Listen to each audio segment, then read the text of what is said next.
अथ गर्भ गीता। श्री कृष्ण जी कहते हैं कि जो प्राणी इस गर्भ गीता का सद्भावना से विचार मनन करता है वह पुरुष फिर गर्भावास में नहीं आता है। श्री कृष्ण भगवान और अर्जुन का यह संवाद जीवन मरण के सारे सवालों के जवाब प्रदान करता है। अतः श्री गर्भ गीता प्रारंभ। अर्जुन कहते हैं, हे कृष्ण प्रभु, यह प्राणी जो गर्भवास में आता है वह किस दोष के कारण आता है? हे प्रभु जी, जब यह जन्मता है तब इसको जरा आदि रोग लगते हैं, फिर मृत्यु होती है। हे स्वामी, वह कौन सा कर्म है जिसके करने से प्राणी जन्म मरण से रहित हो जाता है? हे अर्जुन, यह मनुष्य जो है सो अंधा व मूर्ख है, जो संसार के साथ प्रीति करता है। यह पदार्थ मैंने पाया है और वह मैं पाऊंगा, ऐसी चिंता इस प्राणी के मन से उतरती नहीं। 8 पहर माया को ही मांगता है, इन बातों को करके बार बार जन्मता और मरता है। वह गर्भ विषय डक पाता रहता है। हे श्री कृष्ण प्रभु, यह मन मदमस्त हाथी की भांति है, तृष्णा इसकी शक्ति है।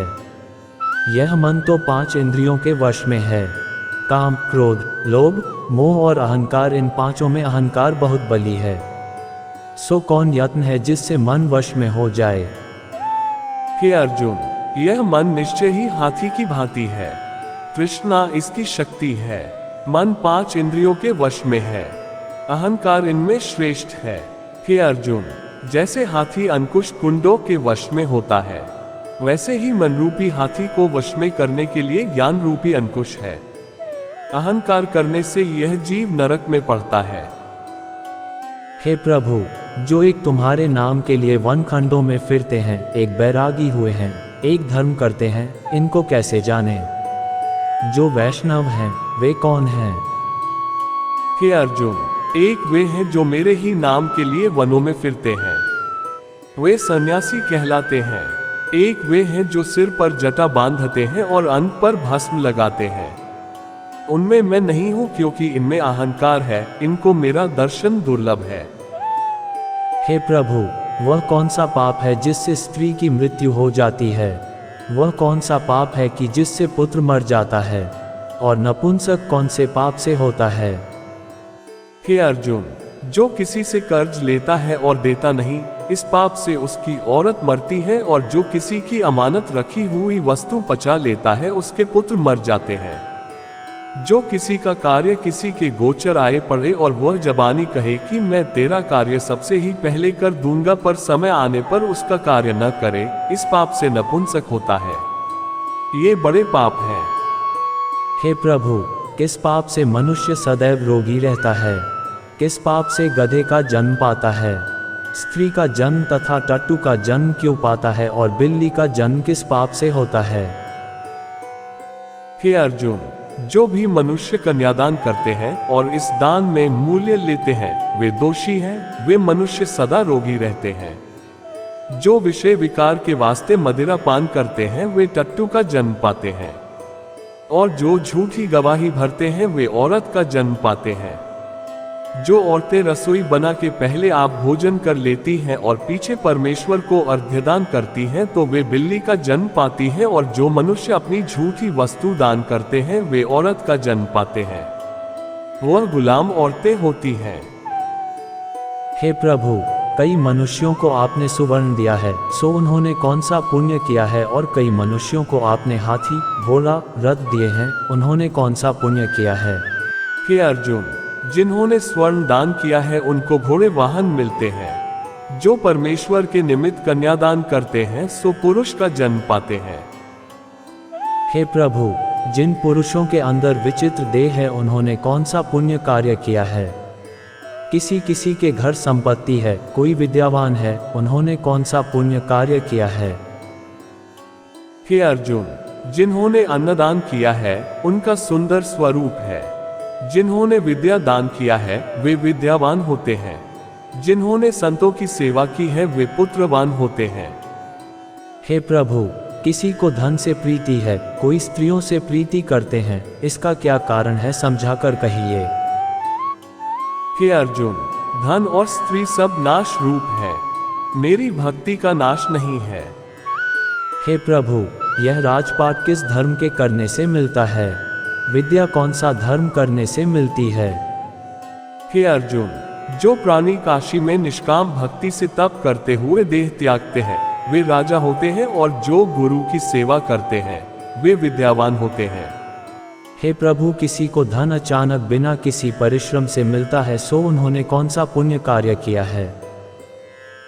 हे अर्जुन, जिन्होंने गुप्त दान किया है उनको धन अचानक मिलता है। जिसने परमेश्वर का कार्य और पराया कार्य संवारा है वे मनुष्य रोग से रहित होते हैं। हे प्रभु, कौन पाप से अम्ली होते हैं और कौन पाप से गूंगे होते हैं और कौन पाप से कुष्ठी होते हैं? हे अर्जुन, जो आदमी नीच कुल की स्त्री से गमन करते हैं वो अम्ली होते हैं। जो गुरु से विद्या पढ़कर मुकर जाते हैं सो गूंगे होते हैं। जिन्होंने गौघात किया है वे कुष्ठी होते हैं। हे प्रभु, जिस किसी पुरुष की देह में रक्त का विकार होता है वह किस पाप से होता है और कौन दरिद्र होते हैं? किसी को खंड वायु होती है और कोई अंधे होते हैं तो कोई अपंग होते हैं और कई स्त्रियां बाल विधवा होती हैं, तो यह सब किन पापों से होता है? हे अर्जुन, जो सदा क्रोधवान रहते हैं उन्हें रक्त विकार होता है। जो मलिन रहते हैं वे सदा दरिद्री होते हैं। जो कुकर्मी ब्राह्मण को दान देते हैं उनको खंड वायु होती है। जो पराई स्त्री को नग्न देखते हैं, गुरु की पत्नी को कुदृष्टि से देखते हैं, सो अंधे होते हैं। जिसने गुरु और ब्राह्मण को लात मारी है वो लंगड़ा व अपंग होता है। जो औरत अपने पति को छोड़कर पराये पुरुषों से संग करती है सो वह बाल विधवा होती है। हे प्रभु, तुम परब्रह्म हो, तुमको नमस्कार है। पहले मैं आपको संबंधी जानता था परंतु अब मैं ईश्वर रूप जानता हूँ। हे परब्रह्म, गुरु दीक्षा कैसी होती है सो कृपा कर मुझको कहो।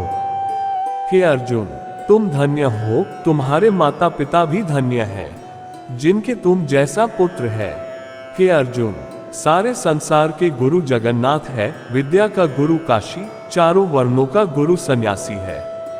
सन्यासी उसको कहते हैं जिसने सबका त्याग करके मेरे विषय में मन लगाया है, सो ब्राह्मण गुरु है। हे अर्जुन, यह बात ध्यान देकर सुनने की है। गुरु कैसा करें? जिसने सब इंद्रियां जीती हो, जिसको सब संसार ईश्वरमय नजर आता हो और सब जगत से उदास हो। ऐसा गुरु करे जो परमेश्वर को जानने वाला हो और उस गुरु की पूजा सब तरह से करे। हे अर्जुन, जो गुरु का भक्त होता है और जो प्राणी गुरु के सम्मुख होकर भजन करते हैं उनका भजन करना सफल है। जो गुरु से विमुख है उनको सप्तग्रास मारे का पाप है। गुरु से विमुख प्राणी दर्शन करने योग्य नहीं होते। जो गृहस्थी संसार में गुरु के बिना है वो चांडाल के समान है। जिस तरह मदिरा के भंडार में जो गंगाजल है वह अपवित्र है, इसी तरह गुरु से विमुख व्यक्ति का भजन सदा अपवित्र होता है। उसके हाथ का भोजन देवता भी नहीं लेते। उसके सब कर्म निष्फल हैं। कुकर, सुकर, गदर, काक, ये राप की सब योनियां बड़ी खोटी योनियां हैं। इन सब से वह मनुष्य खोटा है जो गुरु नहीं करता। गुरु बिना गति नहीं होती, वह अवश्य नरक को जाएगा। गुरु दीक्षा बिना प्राणी के सब कर्म निष्फल होते हैं। हे अर्जुन, जैसे चारों वर्णों को मेरी भक्ति करना योग्य है वैसे गुरुधार के गुरु की भक्ति करना योग्य है। जैसे गंगा नदियों में उत्तम है, सब व्रतों में एकादशी का व्रत श्रेष्ठ है, वैसे ही हे अर्जुन, शुभ कर्मों में गुरु सेवा उत्तम है। गुरु दीक्षा बिना प्राणी पशु योनि पाता है। जो धर्म भी करता है सो पशु योनि में फल भोगता है। वह 84 योनियों में भ्रमण करता रहता है। हे श्री कृष्ण प्रभु, गुरु दीक्षा क्या होती है? हे अर्जुन, धन्य जन्म है उसका जिसने यह प्रश्न किया है। तू धन्य है। गुरु दीक्षा के 2 अक्षर हैं, हरि ओम। इन अक्षरों को गुरु कहता है। यह चारों वर्णों को अपनाना श्रेष्ठ है।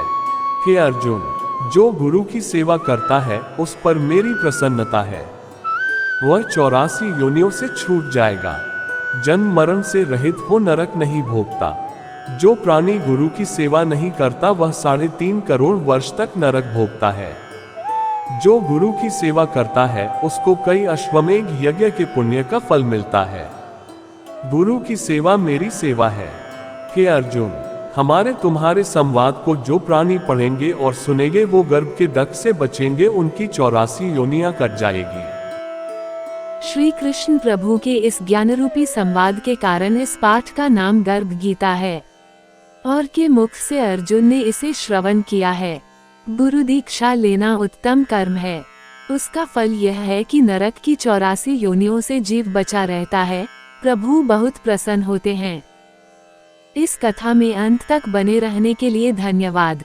ऐसी और भक्ति और ज्ञानवर्धक रचनाओं को सुनने के लिए भक्ति गाथा सब्सक्राइब कीजिए।